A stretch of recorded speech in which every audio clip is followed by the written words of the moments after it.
Cliffy here from Cliff Dive into Movies. Just want to say thank you for coming to the channel and checking out this video. And speaking of this video is 10 things I noticed in the original Mad Max. Number 1, the Interceptors. The MFP Interceptors have the names of the drivers and the other officer that's assigned to the car. It's very hard to read. Sometimes also in the heavy stunt scenes, it doesn't have the name. And it's on the driver's side, by the way. You can see Max's. There's one quick shot where you can see Max's name, but even on the Blu-ray, it's very hard to read exactly what the names on the cars are.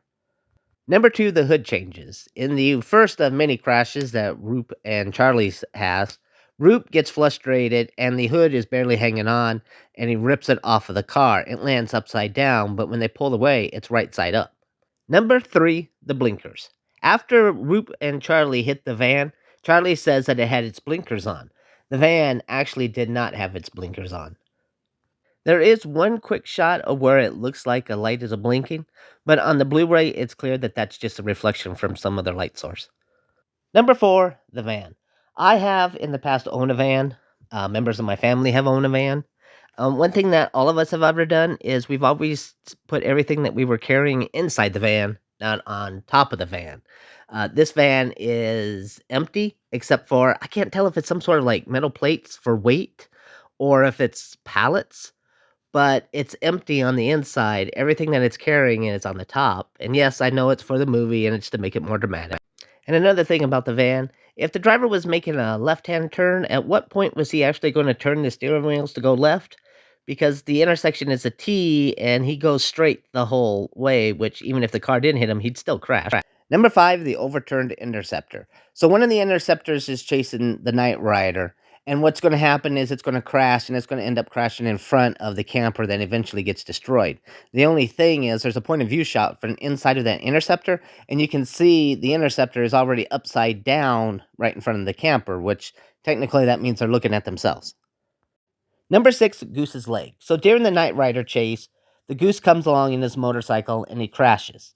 He slides with his left leg under the bike.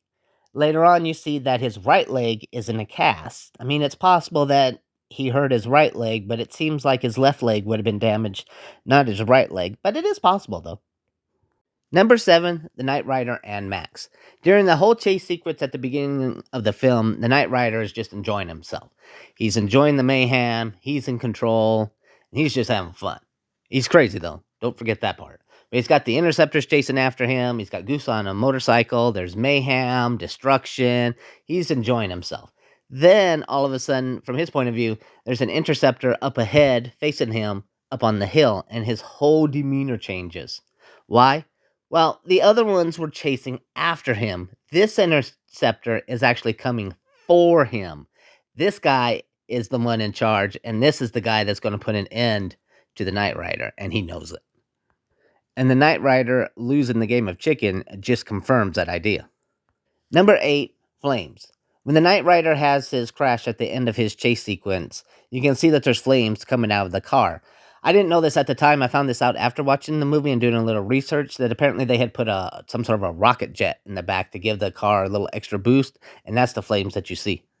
Number 9, Goose's hand. A trap is set up so that Tommy can get revenge on Goose because Tommy feels that Goose has insulted him.